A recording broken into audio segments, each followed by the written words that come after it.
Assalamualaikum warahmatullahi wabarakatuh. Saya Amanda Rakawati dari kelas 11 IPS. Pada video kali ini, saya mendapat tugas sejarah peminatan dari tesis kamu Nisa. Halo Teh. Oke guys, pada kesempatan kali ini saya mendapat tugas sejarah peminatan dari tesis kamu Nisa. Tugasnya apa tuh? Saya menjelaskan akar-akar demokrasi dan proses-proses demokrasi yang terjadi di Indonesia. Jadi sebenarnya kita sebagai pelajar pasti udah sering kan dengar apa itu kata demokrasi. Akan saya jelaskan. Jadi demokrasi itu terdiri dari kata demos dan kratos. Demos itu artinya rakyat, sedangkan kratos artinya pemerintahan. Sehingga jika kedua kata ini digabungkan akan menjadi pemerintahan rakyat. Sedangkan kata demokrasi menurut terminologi yang berarti sistem pemerintahan dari rakyat, untuk rakyat, dan oleh rakyat. Jadi pasti teman-teman udah gak asing kan sama pengertian itu. Sehingga pemerintahan di negara yang demokrasi wajib mendorong dan menjamin kemerdekaan berbicara, bernegara, berpendapat, menghormati kaum minoritas, dan warga negara memberi kesempatan yang sama untuk kehidupan yang lebih layak. Negara juga menjamin kebebasan bernegara loh.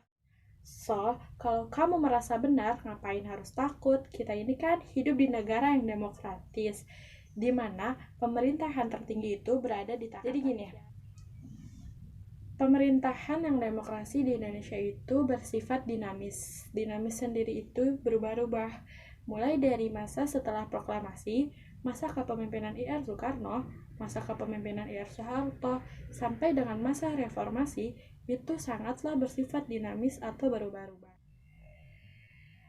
Ada 4 macam sistem demokrasi yang pernah diterapkan di Indonesia. Yang pertama, demokrasi parlementer atau liberal. Ini tuh yang pertama kali dilakukan atau diterapkan di Indonesia, sehingga program-program pemerintahannya tidak bersifat berkesinambungan. Politik pemerintahannya juga tidak stabil dan berakhir secara yuridis pada tanggal 5 Juli dengan diterapkannya kembali Undang-Undang Dasar 1945. Yang kedua, ada demokrasi terpimpin. Demokrasi terpimpin ada 5 pokok intinya nih guys. Yang pertama, demokrasi terpimpin tidak diktator. Yang kedua, cocok dengan kehidupan dan budaya bangsa. Yang ketiga, berarti demokrasi terpimpin mencakup segala kehidupan bangsa, kemasyarakatan yang mencakup politik, sosial, ekonomi. Demokrasi terpimpin ini tuh sering melenceng dari nilai-nilai Pancasila dan juga Undang-Undang Dasar. Inti dari demokrasi terpimpin tercantum dalam Pancasila yang bunyinya permusyawaratan oleh hikmat kebijaksanaan. Oposisi harus melahirkan pendapat yang sehat serta membangun. Walaupun kita dibebaskan untuk berpendapat, bukan berarti kita bisa berpendapat seenaknya yang menjatuhkan orang lain. Yang ketiga, ada demokrasi Pancasila pada masa Orde Baru.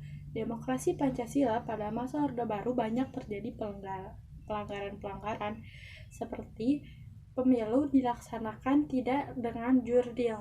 Apa itu jurdil? Jurdil itu jujur dan adil. Yang kedua, tidak bebas mengemukakan pendapat. Yang ketiga, maraknya praktik korupsi, kolusi, dan nepotisme. Yang keempat, penyelenggaraan diskusi di kampus itu dikekang.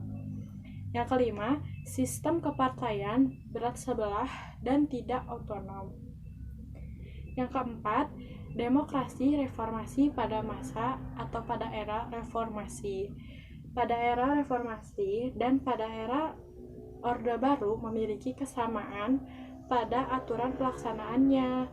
Seperti kalau misalnya di demokrasi Pancasila reformasi itu pemilu dilaksanakan secara jurdil. Lembaga juga lebih demokratis.